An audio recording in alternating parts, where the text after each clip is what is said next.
if you're a driver or rely on a petrol or diesel vehicle in any way, you will undoubtedly be feeling the pinch at forecourt.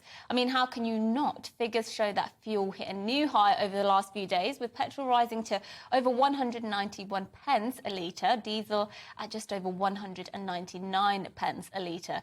On top of this, nearly 45% of all the money we pay for petrol and diesel is taken by the taxman, with 27 to 28% in fuel duty and 17% being on VAT at 20%. Not a single person in this country does not want to see fuel prices go down. Well, apart maybe from the eco-extremists who want to see cars banned from the face of the earth altogether. But otherwise, it's one of the very rare issues for which we are all in the same boat. Not a single person I know would not support the cause of the government cutting the cost of fuel. So please, somebody tell me why protesters under the guise of fuel price stand against tax, that's what the group are called, are from today blocking roads to protest against fuel prices.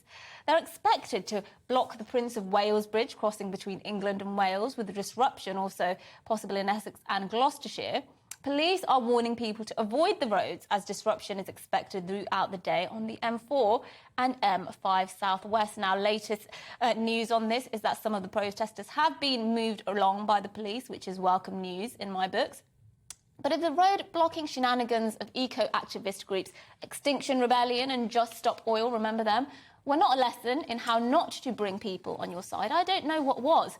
Insulate Britain's stunts, which included gluing themselves to roads, cost taxpayers at least £4.3 million at the end of last year.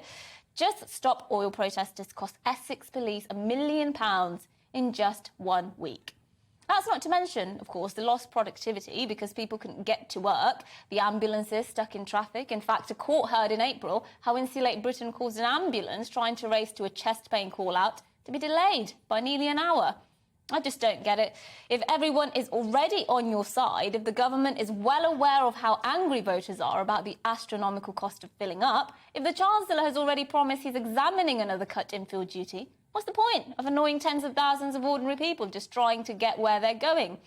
As the government have pointed out already, these traffic delays will actually only add to fuel use. Blocking drivers to make the point that life is getting harder for drivers is like blocking supermarkets because kids are going hungry, or blocking gas supplies to protest the rising cost of heating your home. It's all a bit counterintuitive.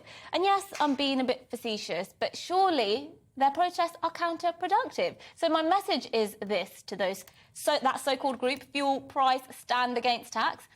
Dear protesters, please stop blocking the roads. It's awfully annoying. Life is already tough enough at the moment for people, so please could you kindly get on your bikes and get off the flipping roads. Love, a disgruntled driver.